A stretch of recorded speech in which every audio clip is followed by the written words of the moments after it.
Congratulations, you've got mail. Welcome to the Just Gimme the Mic show, where music, community, and the arts amplify real voices.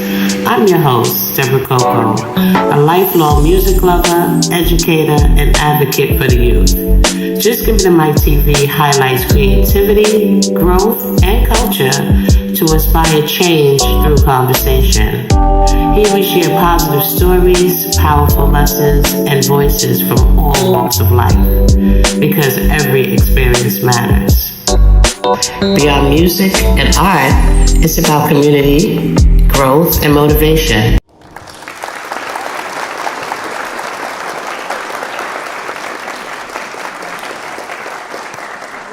Welcome to the Just Gimme the Mic TV. Just Gimme the Mic TV, brand new season where music, culture, and the community come together. Today we are honored to welcome a true hip-hop pioneer straight out of the boogie down Bronx, Grand Wizard Theodore, y'all. Yes, the legendary DJ who is credited with inventing the scratch and helping shape the sound of hip-hop worldwide.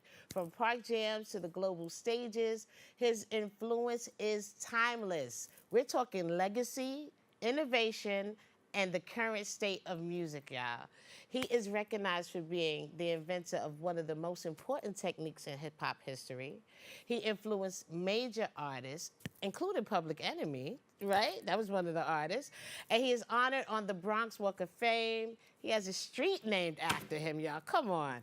And a mural, okay? So you know that's big, big, big. He is recognized worldwide, and he is featured in films and documentaries such as Wild Style and Scratch, and recognized as the pioneer of turntablism. And he's also a member of the Fantastic Five, which I did not know until now. So I am so happy to have him on the show. It's a great honor. Thank you for joining me for my first season of the new season. Happy New Year. Thank you for having me. Thank you for having me. Yes, you know, and it was important to me because I'm like, I go out and I know a lot of different legends, right? And I talk to them, I've done interviews, and I'm like, man, you've been crossing paths for years, Yes. from park jams to parties and clubs. Yes, and I'm like, yes. I want to sit down. It always came to me every time I see you, like, I want to talk to him. Like, I want to hear his story. Yes, and I kept saying it. And the last time I was like, I got a date for you, right? That's how that happened. So, look, 50 years in the game? Yes. I mean, just that's an honor. So happy to, to still be here. There's a lot of pioneers and legends that's not here with us anymore. Right. I just wish that they can see what hip hop has become and stuff like that. And I'm so happy to still be here to see, what this culture and what this art form is doing. The thing is, you invented like the needle dropping and the scratch, and it's like I could just imagine you as a little kid, in your house, not having an idea at all about what you were about to do. Like, give us a little background on that, because you grew up in the Bronx, correct? Absolutely. I mean, like my mom's, man, she played music all the time in the house. She played music when she was happy. She played music when she was sad. Oh, the mood music. Okay, yeah. She played music when she was cooking. She played music when she was about to kick some butt. You can tell by the tone. Okay, you better not mess with moms right now, right? Yes, she played music, throughout the house all the time. We watched Soul Train every Saturday morning. We watched the black exploitation films and listen to the music. That's what the soundtrack to our lives. Like, across 110th Street, Claudine, Cotton Comes to Harlem. Right. I'm telling my age, huh? No, but that's good. That's the classics, right? Yes, and all of these movies had soundtracks. And, I used to listen to the music to all these soundtracks. And the older I got, then I started listening to the music. Right. Listening to James Brown, The Big Payback. And listening to Shaft in Africa and all this. I was like, wow, this music got words to it. Right. Listening to Claudine and actually really, really looking at Claudine and looking at the narrative that they were trying to portray to the movie, or what was going on in the black people's lives in in the inner city. So it was very important. Telling real stories. Telling real stories. Absolutely, absolutely. Just like to me, like the first hip hop record that I really felt painted a picture in my mind when I closed my eyes was like White Lines. Wow. You know what I'm thinking? Like that's not knowing, because remember back then we didn't have access to see what the artists really look like, right? They would just put up a picture, you know, it could be a visual of anything. You didn't know what they look like. So to listen to it, you know, we would put ourselves there. You know, until we got to see the videos and things like that, remember? Yes. So, I mean, music painted such a vivid picture. Even if you didn't live there, you can understand the struggle. You could feel the pain in the music and what people in the inner cities, what they call the urban cities, really went through if we didn't live there, you know? Yeah, it was like, people always used to say, oh, the Bronx is burning, the Bronx is burning. All the time.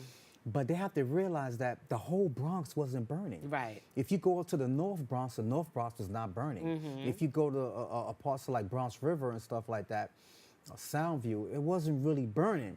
But when you come down to like the South Bronx, where, you know, Prospect Avenue and 3rd Avenue and Jackson Boston Road, and all that, that's where you see a lot of burnt buildings, because the landlords couldn't get people to move inside these buildings.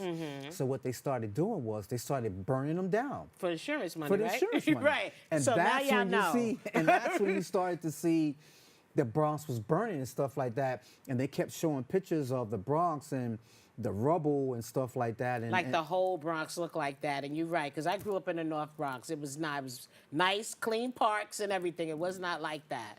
But that's true. Yes. So you grew up listening to music. Absolutely. And then what happened on that day where you decided, what caused you to actually come across doing your first scratch? Or was it the needle dropping came first, or was it the scratch? The needle drop came first. The needle drop came first. I used to, my mom's had she had a coffin, you know, with the TV in the front. You lift the coffin up. You had the 8-track. You had the AM FM stereo in there, and then you had the stereo where you played the little 45s. I wish I had a visual of that, but that's true. A lot of people had coffins back then. Yes. So my mom's, you know, I used to play her 45s, and I used to play like some of the breaks in the 45s were at the beginning. Some was in the middle. Some was at the end. So what I used to do is I used to play the break, lift the needle up to get it back to the break. And I was in the living room doing this for 4 or 5 hours. But what made you do that though? Like what made you decide I'm gonna pick it up and drop it? Like where did that come from? Just to be able to listen to the beat over again. It's like if you got a James Brown beat, I love the way the James Brown beat starts. Right. And the beat might be 10 seconds long. So what I used to do is I used to lift the arm on the turntable and bring it back to the beginning, so you could hear the record actually seamlessly, like it's in a loop. Wow. So I used to say, okay, let me pick the needle up and count to 3. Let me pick the needle up and count to 2. Pick the needle up and count to 4. And I used to watch the label go around and watch the needle up and catch it, not knowing that I was developing the needle drop style because, you know, God gave me this gift. And I realized what this gift was at an early age. Right. That's one of the reasons why I'm still here today and still doing what I do, because what I have is a gift. It's not a talent. You know, if you have a talent, that talent can actually go away one day. You know? This gift is going to be with me until they throw dirt on me. And it has evolved. The gift has evolved. Yes. You know? And I'm just so thankful, you know. And then when I got on the big turntables, the needle drop style was always there. You know, we became L Brothers, my brother Mean Gene and Cordio. And once we became L Brothers, that's when the needle drop style was always there. You had some DJs that did the backspin. You know, some DJs, they actually extend the break. I would just lift the needle on the record, and the record would sound like it's in a loop. And so it was about being original, right? Absolutely. Being creative and finding a way to stand out, even back then. Today, you still have DJs that are looking to find that niche, how they can stand out in a crowd of DJs. So back then, that's what you were working on as a young child. As a teenager at that point, right? Yes. Matter of fact, if we have a clip of the needle dropping, I want to show that because I want people to see exactly the science of how that looks like. But I'll give y'all a minute to get that up because I didn't mention that. That's a little, we have so many visuals, and I want to make sure we get it in. Grand Wizard Theodore has been doing this for so long. I've been a patron at the parties, dancing forever. And like I said, I'm truly happy to sit here today and finally have this conversation. Do we have a needle dropping video? No? Okay. Okay, let's check this out real quick.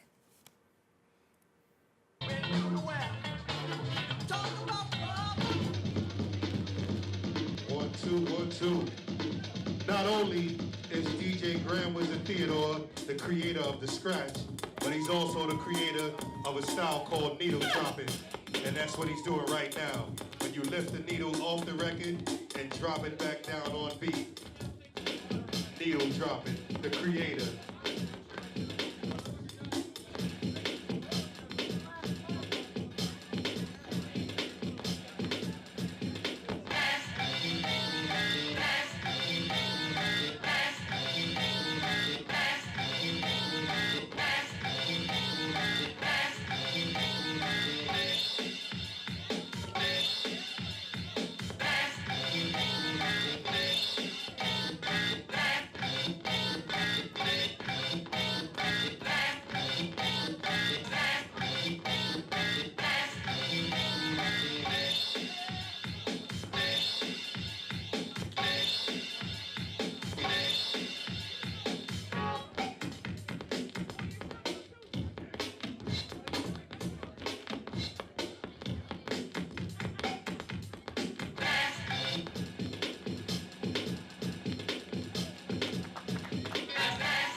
One more time, one more time, one more time.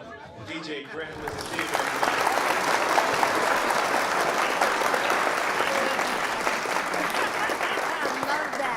Yes, So, yes. what was the technique with the album over the head and the you had your eyes closed, so I'm assuming you were counting. You was Yes.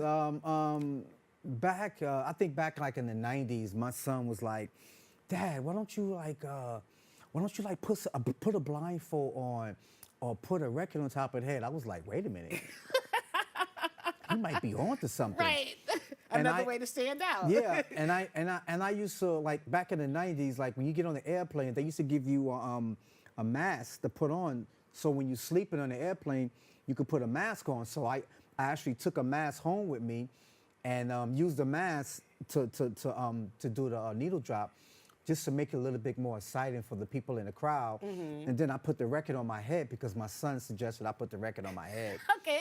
You know, so that's why I did that. That's where that came from. Okay. Yes, I'm like, did that have something to do with the needle dropping? But now we know. Yeah, shout how out to that my came- son, Chris. Yeah. I love you, man. Shout out to you. So that is the form of needle dropping. So you got to see it first here. Did you? No, you did it other places before, but you got Absolutely, to see a throwback video just now of when he was doing the needle dropping. Why am I getting my words twisted? Yes, But yeah. yes. Okay, so let's talk about in the Bronx, right? Yes, yes. Do you think the fact that you grew up in the Bronx, do you think that really helped to shape your career based on you being around your brothers who was in music? Like you said, you was going outside and walking and you was being influenced in your neighborhood by music. Do you think all of those factors together kind of help you hone in on the gift that you discovered at that time? Yes, absolutely. You know, we didn't have cell phones back then. We didn't have computers. We played in the streets. We played basketball. We played stickball. We played scalesies. We had the tops. We had the hula. Fun. We had the hula hoops. We had, you know, we had all of these things to play with and stuff like that. And you know, hip hop was created out of nothing. And let me say this: we didn't create hip hop. We recreated hip hop because hip hop was always here. It's just that, you know, we recreated. You know, you got Pigmeat Marham, you got Rufus Thomas, you got Here Come the Judge. You had Bill Cosby was rhyming, Red Fox was rhyming. That's all true. these people were rhyming. You know, and then you look at videos from 1904, 1910. Well, you got the people were b-boying and stuff like that. Everything was here before us. That's true. You know, it just wasn't documented. Exactly, Right. exactly. And just being in the Bronx with the gang activities, you know, single parent homes and stuff like that, going to school and not really learning anything, and drug activity all over the place. All over the place, and right. these are the things that was going on when we were, you know, at an early stage of recreating hip hop and stuff like that. It was like an escape. Oh, absolutely, Right? It was absolutely. definitely like an escape. You know, something for you to get into that was good for you. It took you away from your problems, right? Just like a songwriter today or back then. Yes. You have an issue, you put it on paper, you get it out, right? Yes, You yes. express it. So it's the same thing, pretty much. Yes, you know, you got the b-boys that were b-boying so they can get all the energy out, you know, from everyday life that was going on, whether it be drugs or school or something that was going on in their house. You got the graffiti artists that was painting in the schools, painting on the derelict cars, painting in the streets, Trains. painting on the trains. Yes. They were painting visuals so that people can see where their mind was at. One day they might paint a rose, next day they might paint a devil. Yeah. You know, you were getting a visual how Emotions and feelings how were they coming were out. feeling. Right, Yes, and then you got right. the MCs that were writing down lyrics and telling it to the people in the park so everybody can know how you were feeling yesterday or how you were feeling last week or how you were feeling about life and stuff like that. Right. And then you got the DJ that be in his room just playing music all day, playing James Brown, playing Kool in the Gang, Right. playing the OJs, Yeah, playing yeah. Teddy Pendergrass, just playing music because music is the closest thing we have to a time machine. Yeah. You know, I could agree with that. You could play a record and it'll just take you back to like, oh man, I remember this record. Mom was cooking in the kitchen and she was playing Aretha Franklin and Yeah. playing, and you know, all this music, and it just takes us back. So music is Absolutely. like medicine. It's like Absolutely. it's medicine, man. I don't care what anybody say. You can hear It feeds the soul. It Yes, feeds the yes. soul. Yes, yes. You can hear your favorite record and it just makes you feel good. Yes. You know? So you was a b-boy dancer, right? Before you started Yeah, DJing. yes, I and your was. brother Mean Gene. Shout out to Mean Gene. Yes, shout out my big brother Mean Gene, yes. And you have another brother that Cordio, also... my brother Cordio, yes, yes. Shout out to your family that Yes. was also doing music. Yes. So y'all all used to go out and dance first before y'all got into mixing records Well, and doing things like I that? watched my brother Mean Gene and Grandmaster Flash because they were a crew together. Okay. And my brother Cordio. Okay. I watched them dance, up rock, do house parties, breaking, dancing, doing all that stuff. And I decided I wanted to be a b-boy too. So I started b-boying and trying to... So what exactly is b-boy? Like you would go in there and just do moves to the music? Yeah, just doing moves, And up that rocking, included spit. What's up rocking? spin. What's that? Up rocking is just, you know, you up rocking is like you never touch the floor. Oh, You just dancing on top and you're never dancing on the bottom. okay, You know, okay. you're not messing up your sneakers or messing up your... So you're not spinning on your back and doing all that kind of No, stuff? no, you're not. Okay. You're not messing up your 69ers. Right, right, Or messing right. up your Jordans. You go home, your clothes is clean, right? Yes, yes. But when you up rocking, you know, you up rocking and stuff like that. Okay. And That that's means like rocking the upper part of your body, so to Exactly. speak? Okay, I'm getting it, y'all. Yeah, I'm you getting never it. jumped down on the floor and started spinning and stuff like that. Okay. You know, after a while, I started doing that until I sprayed my wrists, and my mom was just like, Right. "No, you can't dance." Pow. You better stick know? to the up rocking, okay? Yeah, yes. So that's what happened. So I was just like, I can't dance no more. You know. All right, so the creative process. Let's talk about that, right? Matter of fact, did you actually start working with the Fantastic Five later on after you developed the technique of needle dropping and the scratch? Like, how did that come about? How did that transition into you actually moving into a group? Well, when I, Kevy Kev and Robbie Rob, which are brothers, they were down with the L Brothers. Oh, okay. They were L Brothers. Okay. It was myself, my brother Mean Gene, my brother Cordio, Busy B. Starsky, and then we had Kevy Kev and Robbie Rob. Okay, I didn't And then know later that. on we got Ruby D, MC Ruby D.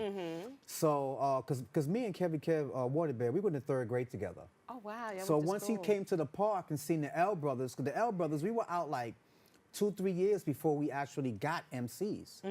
So they came to the park and was looking in the fence, and we was he was rocking the house, you know? And Waterbed Kev was like, yo. I was like, yo, what's up? You know, he said, can I get on the mic? I was like, I don't know, let me ask my brother Gene. I said, yo, Gene, Kevin Kev wants to get, no. He was like, no, nobody get on the mic, nobody touch the mic, you know? That's mean, Gene. Yeah. So I was like, look. I was like, look, here, let him touch the mic. So Kevin Kev got on the mic, he started rhyming, the crowd was loving him. They loved him. And he had his brother Master Rob with him, and he said, well, I got my brother Master Rob with me. He writes most of my rhymes, and he writes his own rhymes too. Now this is Waterbed Cav, right? Yeah. We talking about Waterbed Cav, y'all. Okay. Yeah. So we put them down with the L brothers, you know, and then to speed everything up, when I decided to form my own group, I took Kevy Kev, Master Rob, and Ruby D. I took them with me. What made you want to start your own group? I wanted to start my own group because, you know, it was in my blood. We needed to start a group because we had Flash started his own group. You had groups you had the Treacherous Street, that was in Manhattan. You had the Crash Group. Right. You had all these different crews, and we wanted to make our crew even better.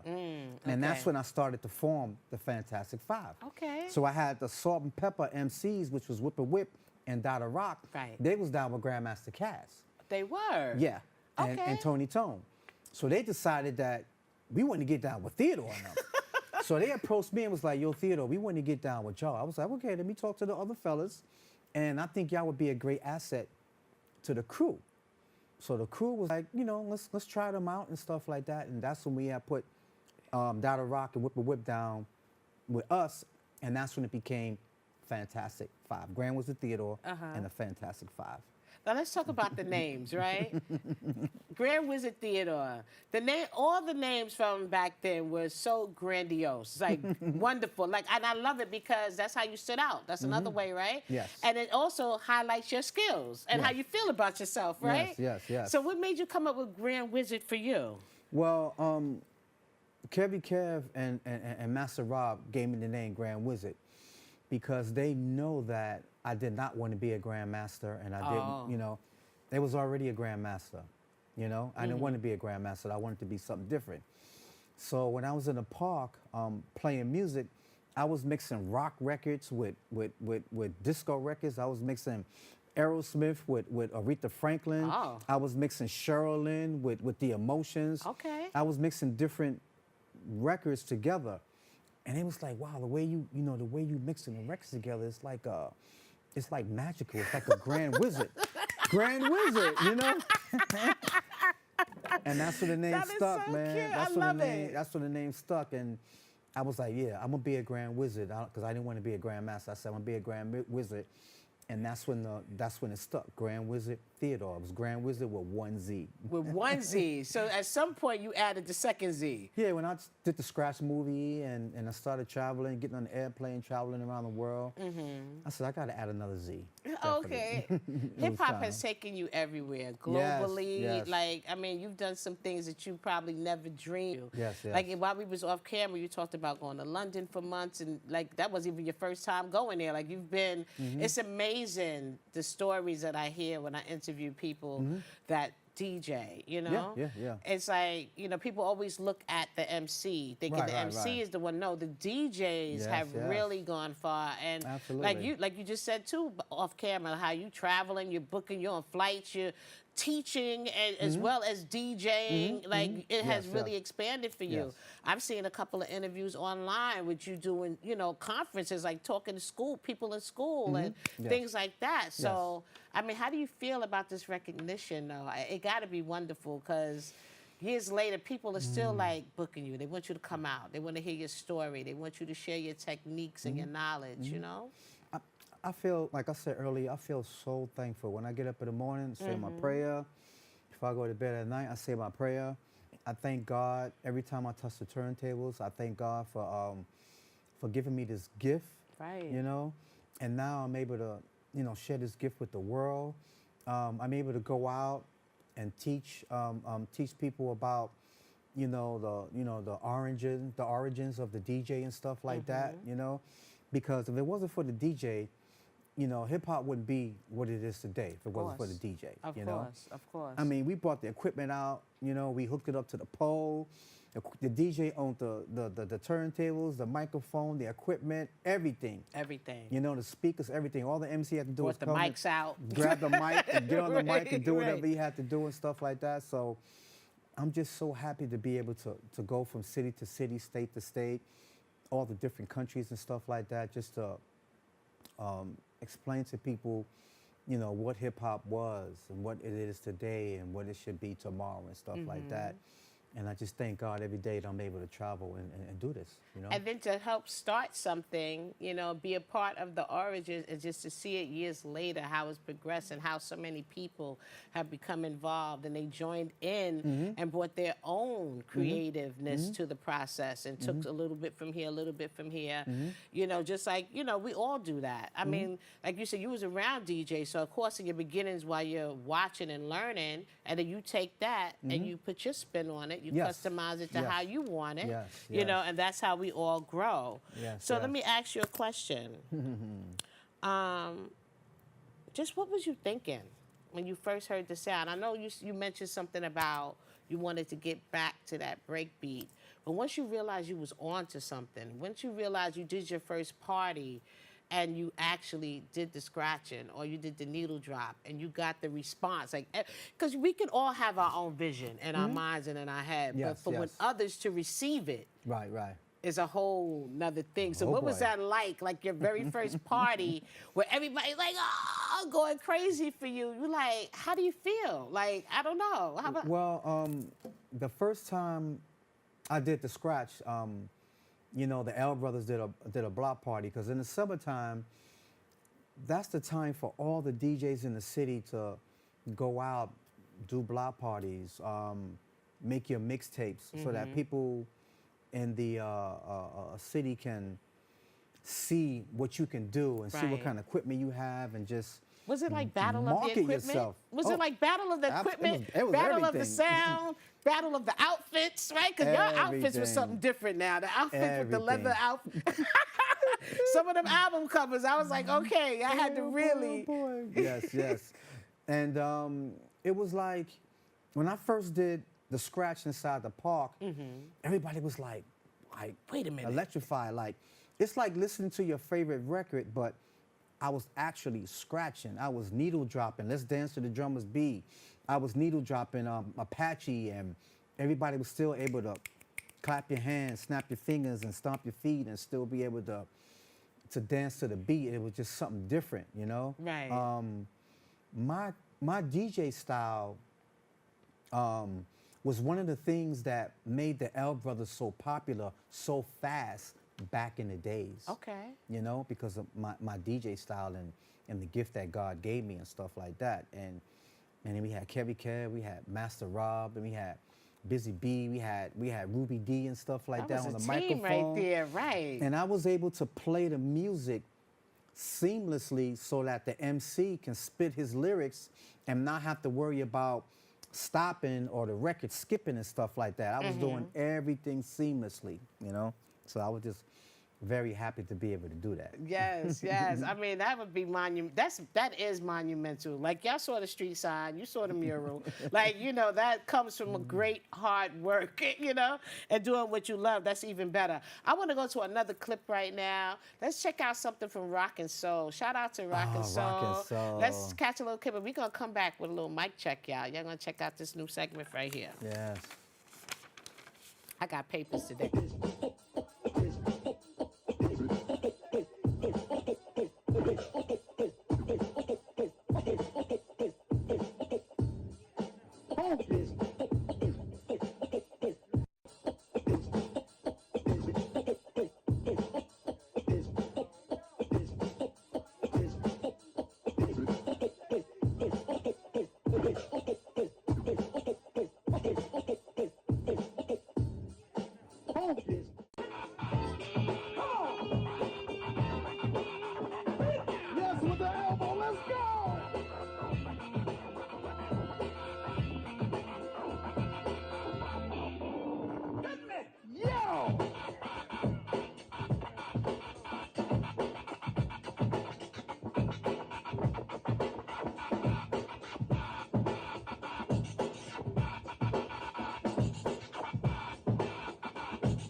whole thing you had going on. I could never do that, y'all. How did that come about? And you stayed on the beat too. I don't know how that happened. I just, you know, like when I'm teaching my class at the Scratch Academy, and sometimes I just get a little bit past myself, and I just like just threw the elbow in it, you know, just so that people, you know, can have a better visual of what I'm doing and how far you can take it after you actually learn the DJ and stuff like that.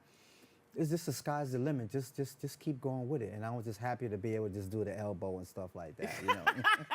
I've seen people do the backwards. I've seen all kind of trips. My God. One thing that I loved, I had seen a video of you online, and one thing that I loved was how you talked about your technique. And it's not like people going to school, you expect them to come out and do everything like how they see you do it.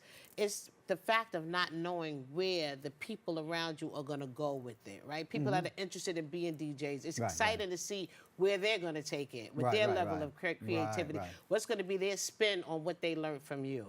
So I think that's a beautiful thing to see you going around and sharing the knowledge and showing your techniques and everything like that. I'm very happy Inspiring the next generation of DJs coming out. Because some people think they could just go online, right? Watch a YouTube video and things like that, and that's fine. Or get new equipment and just press buttons, and that's fine. I still think it's important to witness and see and learn from people who started the game.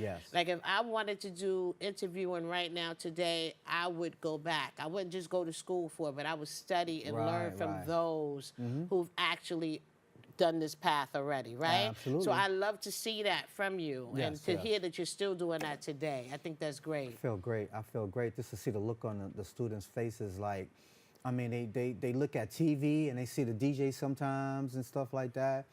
You look at commercials and you see the car commercials, people scratching. You see the cartoons, the people scratching. You see the food commercials. You know, you see a movie and you might see somebody scratching. Chaka Khan did a record and she acted like she's scratching and stuff like that. Right. You see it a lot more now. So it's like you can, it's like, that's how you get your swag. When you see a DJ scratching, you get to see what kind of swag the DJ have. And you got female DJs and stuff like Shout that. out to the females too. Oh, I'm loving my it. goodness. I'm loving it. You know, and I love to see the younger generation just I see 5 and 6-year-olds scratching now. Yeah. I see there's some twin girls that are young that are scratching. Amira and her sister, yes. So, I mean, I just love the way it has exploded and expanded and open. It's open to everyone to do, you know. That's one thing I like about it. But let's start let me go show my mic check logo right quick.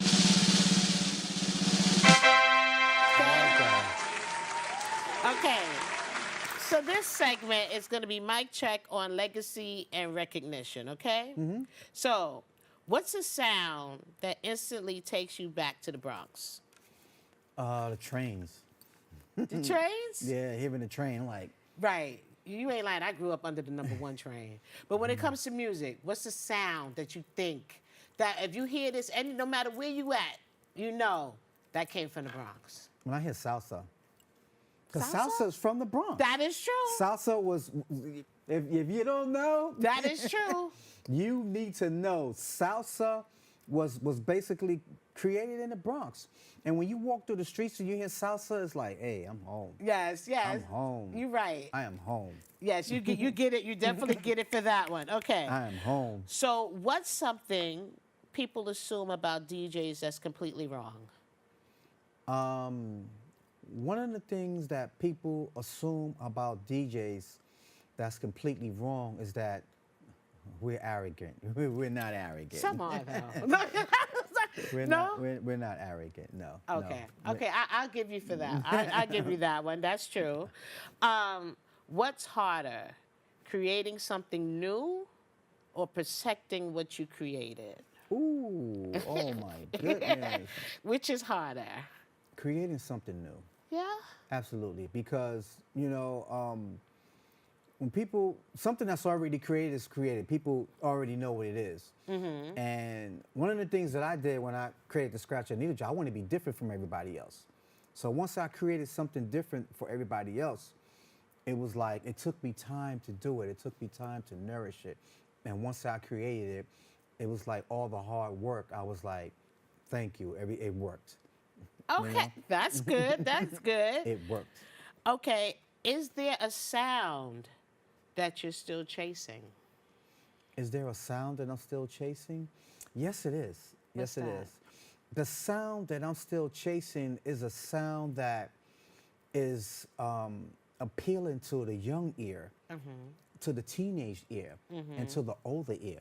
A sound where you can say, oh, grandma, listen to this.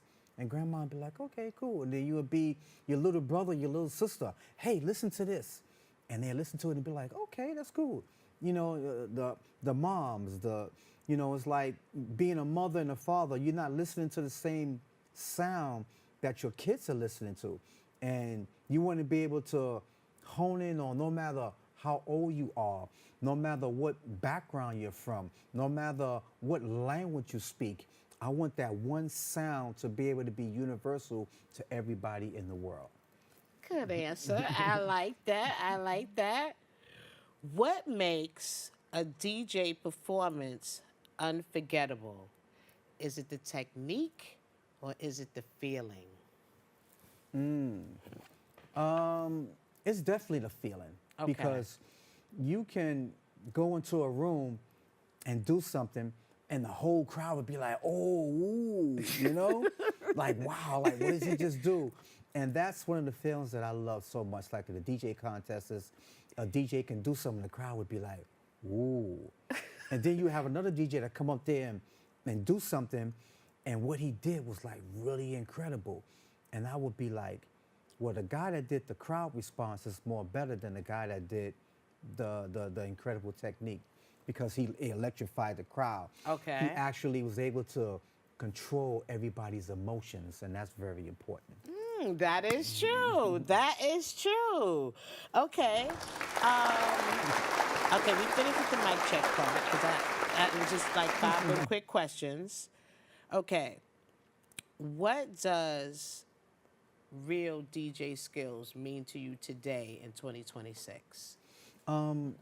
What real DJ skills mean to me in 2026 is open genre, you know? I've talked to DJs around the world and I'd be like, oh, you a DJ? Cool, cool. What kind of music you play? Oh, I play hip hop. That's it? That's it? Right, that's it? You know, you have to, I say open genre. I say you have to play everything. You got to play Motown. You got to play yacht rock. You got to play classic rock music. You got to play R&B. You got to play Motown. You got to play you got to play salsa. You got to play merengue. You got to play jazz. You got to play funk. You got to play all the music all around the board, because you are limiting yourself. Right. You know, somebody could be like, oh, come to my club and play music. And when you get there, everybody there is waiting for you to play the 80s music, and you go in there and start playing hip hop. They don't want to hear that. They go sit down. Yeah. they go sit down. So you have to keep yourself open genre. So to all you DJs out there, make sure you play all music of the world. Don't just play hip hop and R&B and think that, you know, you're doing something. I'm not saying it doesn't make you a DJ. Right. I'm saying open your mind more. Yeah, open your ear, your mind. Play some Motown music. Play some salsa. Play some merengue. Somebody came to a party one day, and they didn't know who the DJ was. They came all the way in the back, and it was me. I was playing salsa and bachata, merengue. They was like, yo, oh my God. Do y'all actually know? Y'all got Grand Wizard Theater back here playing bachata, merengue, and salsa and stuff like that? That's beautiful. And he was like, yo, dude, I salute you, man. I salute you by beautiful. doing that, you know?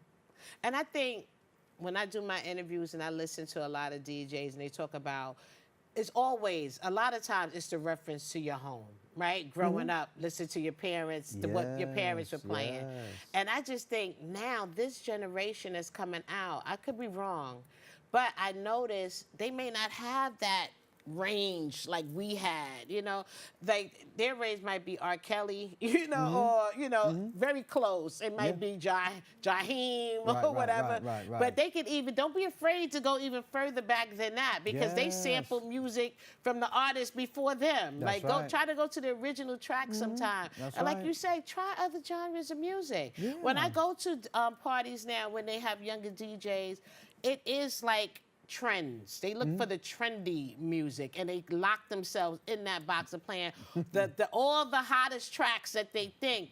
But you can really woo a crowd if you really know how to mix and blend and go back and come back up and go back and that's what I look for. I love the blends. I love when a DJ can mix something that's popular now with something that I heard as a child. You know what I mean? I love it. That's one thing that gets me going. So give it a try. You never know, you know? That's right. So how do you see the roles of the DJ evolving in today's music? Is it based on like what you said, like they should really open up more? Like, where do you see like the future of DJing going? You know, it already began and stuff like that. How I see the you know, the DJs evolving and stuff like that. I see DJs producing, you know, producing for different artists. It could be Busta Rhymes. It can be you know, people with Biggie and, you know, That's true. and all these artists and stuff like that. The best producer is the DJ. You got DJ Premier. You got Kid Capri is an awesome producer. He produced practically almost his whole album. Yes, you know, like, for himself. He played every instrument. You know what I'm saying? So that's amazing. Shout out to Kid Capri. Yeah, man. Shout out. Yeah, shout out. You know, so it's like, you know, you got DJ Premier, you got DJ Scratch, you got a lot of these DJs that are producers. Right. So I would like to see more DJs become producers and stuff like that, you know? But you're right. I'm glad you pointed that out. I didn't really think about that, but that is happening a lot more now. Because even Pete Rock, like it's a lot of different DJs that are producing. Shout out Pete No, Rock. but you're right. I never even thought about it to make that connection. Absolutely. Yes, Well, do absolutely. you think that's something in your future? Oh, absolutely. 2026 is going to be a year that Grand Wizard Theater is going to be doing a lot of things that nobody never seen me do before. So I'm excited. I'm definitely excited. Ooh, get ready. Are there any like DJs who you admire, who you like for their skills? Like what DJs do you like now? Oh man, it's so I know many. it's a lot. Yeah, so many DJs that I like. My friend Qbert from the West Coast. Rob Swift from the Executioners, and I like all the Executioners. Okay. I like all the Scratch Pickles and stuff like that. I like DJ Jazzy Jeff. Yes, you know? Me too. I got to go to Jeff's house and did his show and stuff like that. I even like Manny Fresh. Oh yes. Manny Fresh, he's so delightful to see DJ. Like he makes me smile every time he gets on the turntables. I don't know why, but Mel Starr. Yes, you know, shout out to Mel Starr. Yes. You know, it's like all these DJs, man. They've taken it to another level, man. And I just love it to still be here and to be able to watch how the DJ has evolved, and I'm just so happy. And you're evolving along with it. That's the beauty of it.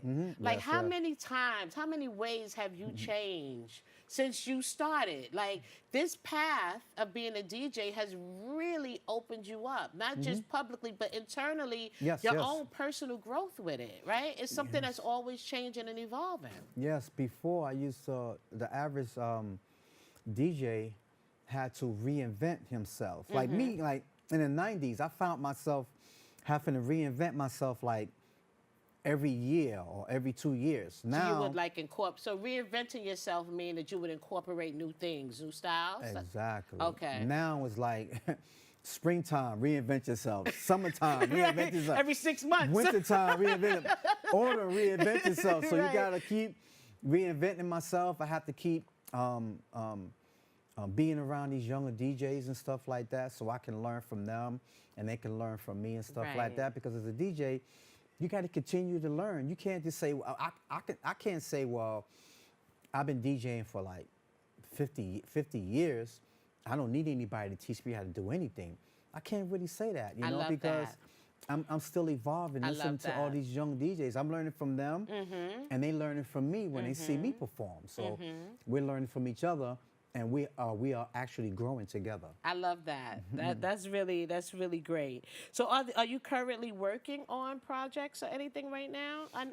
Yes. I'm working on a lot of projects. One of the projects I'm working on with M&N, you know. Oh. Shout out. Right. Shout out to You them. know, Yes. I think it's time that I get my own show and stuff like that. Yes. I'm going to start streaming and stuff Okay. like that for 2026. So Let's go. a lot of things is going to Twitch? definitely. You gonna do Twitch? I don't want to say no names. Okay. We're not gonna go there, but look out for it, y'all. But I'm definitely going to start streaming. It's time and stuff like that. Yes. You know. I just wanted to, take a break and just, spend time with the family and stuff like that, because I'm always going out on Christmas and Thanksgiving and New Year's and stuff like that. What a blessing. So I've been chilling and stuff like that. So I'm definitely going to get back out and just start streaming and just start doing a lot of things that I've been writing down and stuff like that and putting into motion and stuff like that. But 2026 is going to be very different for Grand Wizard Theodore. I might add an extra Z. It might be 3 Z's. Right, maybe 3 Z's. Look, we're gonna go to another video. Yes. Let's go. Yes. Let's go, y'all. Y'all better watch. Y'all better support too, because he is dope.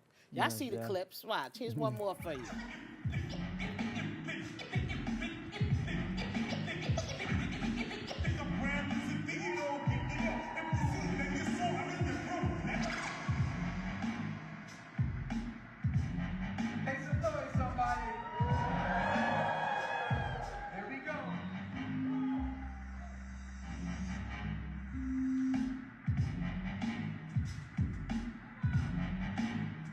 And how I created the scratch. The scratch.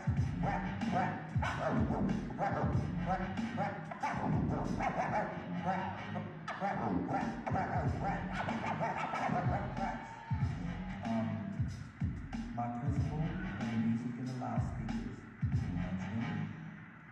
and people got tired of listening to the music that he was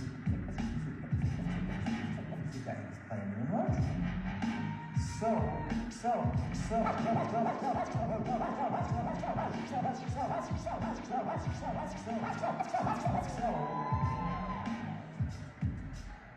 Convinced my principal to let me make a cassette tape, a little small cassette tape.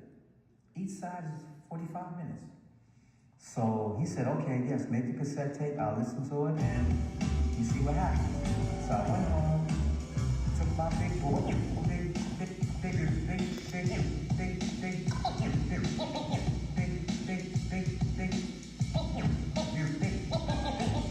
boombox, put it in front of the speakers, and I started recording. And the music that we practiced on was my mother's house. Big shout out to my mother. The needle up off the record and puts it back down on the record on time. Check her out.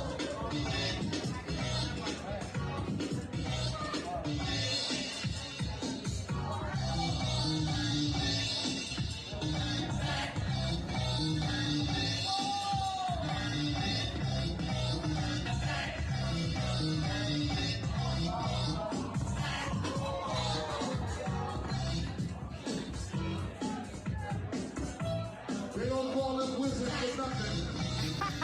And that was you doing the needle dropping? Yeah. I thought so. I thought so. Yes. Awesome. And you was in San Francisco for both of those clips, right? Yes. Oh my gosh. Yes. Shout out to San Francisco. Shout out to San Francisco. Shout out to B-Rev and all the staff at B-Rev, Bronx Revolution. Shout out to everybody, man. Shout out. Master Cash. Yes. Yeah, we had such a great time doing that. Yes. So what part of your legacy are you most proud of? I know that's a hard question. Wow. That's a hard question, I know. The part that I am most proud of is my longevity. Yes. Because with life, we have ups and downs, you know? Nothing is perfect. I'm not gonna sit here and say that life was perfect from when I was born until now, you know? I came to a crossroad, you know, where I said, well, do I keep DJing or do I go and get myself a job? Right. You know? And I'm sure that a lot of people in hip hop, whether you're a DJ, MC, graffiti artist, B-boy, B-girl, came to that crossroad where you said, well, I need to go get a job. Right. Or do I keep DJing? You know?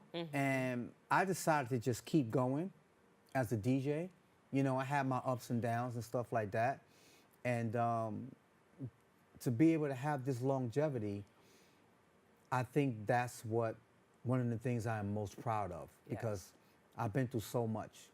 But if you look at me, you can't really tell that I've been through so much. No. Because sometimes you can look at someone, look into their eyes and be like, wow, that person has been through so much. You can see it in their face and stuff like that. You can see it in their eyes. And that's why I tell people God got me, you know? If it wasn't for God, I wouldn't be here where I am right now. Right. And I thank God every single day that he gave me this longevity, and I'm just so happy about it, you know? And there's still more to come, right? You still got more to come. That's the beauty of it too. It's it's not done. It's still so much more work to do. We still got work to do in the theory of how that's how that go. And to hear that you have all these plans for 2026, I'm excited for you, because here we go reinventing ourselves again, right? For the top of the year, we have all these things, and that's the beauty of the internet now. It opened up so many options from your home. You don't always have to go travel to a party. You can have the party right in your living room, right? And go live. Bring it right to me. And that's the beauty of it. So that opens up a whole nother lane for a lot of people doing it. I'm excited. I'm happy that we had a chance to talk today. And you know, like I said, we've been walking in the same circles for so long. And the thing I love most about this show is that it helps me to stop and have real conversations with people that I want to really get to know and help share their stories as well. But what would you say, what advice would you give to someone coming up in the industry? Wow. The advice I would give is like, just be true to yourself. Don't let anyone tell you can't do it, you know? When I go to some of the schools in the Bronx or the 5 boroughs and I talk to the kids, I'll be like, look, just because you live where you live doesn't mean that you can't do something to make a difference in this world. Right. I see you got baseball players, you got actors, you got singers, you got people that's so famous and they've come from these boroughs. So many people come from the Bronx too. Yes. Let's shout out to that. You know? A lot of people that you never know, they could have lived right up the block from you. And yes. And one of the people that created Spider-Man and created Superman, you know, from the Bronx and stuff like that. You got Cardi B. Yes. Angela Lopez, and so many people. You know, like, whatever you do, like, just stay true to yourself. Learn where this art form came from. Please. In order to know where it's going. Please. You know? When I teach the Scratch Academy classes, I teach people how to scratch on vinyl. I don't use no computers. I don't use no controllers. I use the actual vinyl. And once you learn how to DJ on the vinyl, and whatever else you do after that, it will make you better at your craft. Right. Learn about all the MCs from back in the days, all the graffiti artists, all the DJs, even the people that used to make our flyers for us. We used to call some of the graffiti artists to make the flyers for us. You know? So learn about them. Learn about all the promoters from back in the days. Learn everything you can learn about hip-hop, where it's been, in order to know where it's going. You know, because we didn't have no internet back in the days. We didn't have no cell phones. You know, everything we did, we played in the streets. We were the last generation to play in the streets. Yes. You know? Yes. So this generation, you guys got it really good. And just take advantage of it. Take advantage of it. And just stay true to yourself. and eat the right foods. You know? Right, stay healthy. Right. Yeah, yeah. Where can people find you on social media to follow you? Oh man, I'm easy to find on IG. You know, the real Grand Wizard Theodore with 2 Z's. With 2 Z's. You know? And you could punch in my name, Theodore Livingston. You know, it's not the IRS, you know. No. You just punch in Theodore Livingston, and you'll be able to find me. I'm really not that hard to find. You know, my Gmail is grandwizard73@gmail.com. You know, you can have me come out to your school. You can have me come out to your country. Oh, that's great. You can have me come out to your city, you know, and teach a class and do a venue. I do everything. Salsa, merengue, house music, 80s. I play all genres of music. You can't go wrong, You know? right. I have a particular set of skills that be good for anybody in the world that needs me, you know? Love that. Love that. Thank you so much. And we congratulate you again on all your accomplishments, your longevity. And we're looking forward to seeing what is yet to come. Oh, yes. Okay? Oh, yes. We have the legendary Grand Wizard Theodore here. I'm proud to say I know him. You know, I can talk to him. And I can even call you now. But, you know, it's a beautiful thing, y'all. Connect, learn, have real conversations with people, get to know people. I want to thank you all for watching this show today. I hope you enjoyed it. I want to give a big shout out to City World Media, too. They just launched a feature of me in their magazine in January. It just dropped on New Year's Day. So please go to www.cityworldmedia.com and check that out. I love the article. Please check it out. As a matter of fact, we got a little snippet of it, but go there and check it out. Follow Grand Wizard Theodore on all social media platforms. Just give me the mic, y'all. And then we're on all platforms, all social media platforms, on YouTube. And me too, Debra CoCo. Follow me as well. And make sure you tune in for our new season for 2026. We have some great shows coming up for you. And we hope to be talking again with you real soon. City World Media should be chosen because we're not just creating content, we're creating culture. Our platform gives voice to artists, thinkers, and communities the mainstream overlooks. We blend journalism, music, and media innovation to tell raw, real stories that connect cities across the world. With this grant, we'll expand our impact, producing groundbreaking shows, empowering creators, and amplifying truth through every beat and broadcast. City World Media, from my city to your world. CoCo speaks, the city listens. Street Noise Magazine Issue 20, The Amplifier. Dropping January 1, don't scroll past it, cop it.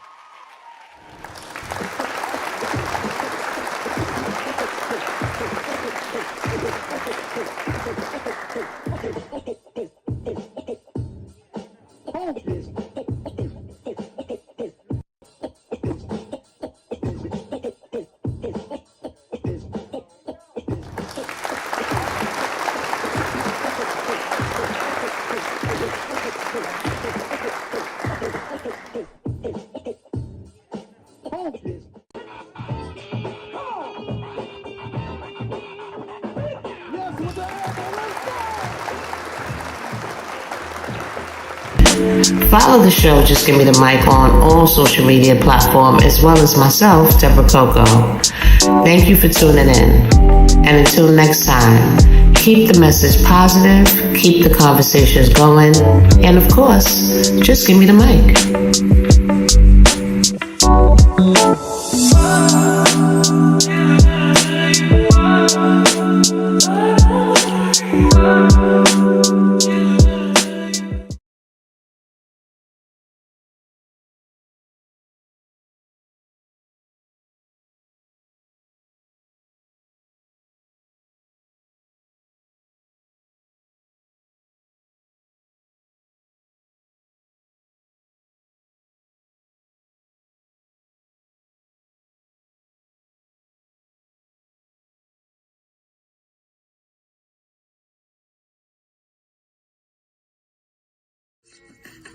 Hey everybody, this is your girl Debra CoCo of Just Give Me the Mic. And I have some important news to let y'all know, because on Wednesdays at 7 p.m., you can catch the show live and direct on City World Media. I'm so happy to come through with my friends and my team. We got good vibes, good music, and all that. But I need you to tune in and check it out. Make sure you go to www.cityworldmedia.com at 7 and see what Just Give Me the Mic is all about, y'all. I can't wait to meet you. See you soon. Thanks for watching. Like, subscribe, share, follow. From my city to your world. We are City World. Thanks for watching. Like, subscribe, share, follow. From my city to your world. We are City World.